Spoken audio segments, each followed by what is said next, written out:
সবাইকে তো বেশি কথা না বলে শুরু করা যাক। আজকে বছরের 159তম দিন, অর্থাৎ জুন মাসের 7তম দিনটাও চলে গেল। তো ঘুম সেরে উঠেই তোমাদেরকে বললাম গুড মর্নিং। তারপরে ডিসিডি হয়ে বেরোয় পড়লাম। ফার্স্ট পড়াতে চলে গেলাম টোটো করে। ফার্স্ট পড়ানো ওখানে ঢুকে গেলাম, ফার্স্ট পড়ানো ওখান থেকে বেরিয়ে গেলাম।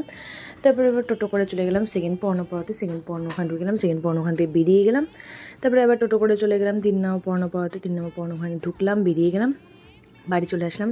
স্নান করে উপরে চলে গেলাম। চুলগুলো প্রচণ্ড রাফ হয়েছিল, কাজেই শ্যাম্পু ট্যাম্পু করে নিলাম।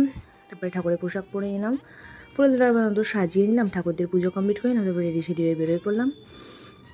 টোটো করে চলে গেলাম দুটো ব্যাগ নিয়ে একটা স্টুডেন্টের বাড়িতে। সেখানে আমাদের ছোট্ট একটা পিকনিক ছিল মুড়ি চানাচুর, মিষ্টি, কুরকুরে আর চকলেট, আর সঙ্গে ড্রিঙ্ক।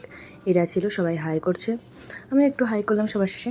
যাই হোক, ওখান থেকে বেরিয়ে গেলাম খেয়ে দিয়ে। তারপরে নামা পথ চলে গেলাম, যেন পড়ানো ওখান থেকে বেরিয়ে গেলাম। তারপরে গেলাম ওয়াও বাজারে। দুটো জিনিস, প্রথমে ব্যাগটা আমার সিল হলো, তারপরে ওয়াও বাজারে ঢুকে গেলাম, দুটো জিনিস নিলাম আর দুটো লাস্সি নিলাম, নিয়ে দিয়ে ওখান থেকে বেরিয়ে গেলাম। টোটো করে চলে গেলাম বাড়িতে। তারপরে আবার রেডি সেডি হয়ে বেরিয়ে পড়লাম। বাস স্ট্যান্ডে আমাদের হাই রোডে চলে আসলাম।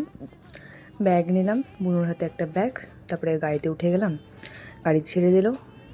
7:06 বাজে, এখন আমরা গাড়ি থেকে নামিনি। যাই হোক, এটা মালদায় আমরা ঢুকে গেছিলাম, গাড়ি থেকে নেমে গেলাম।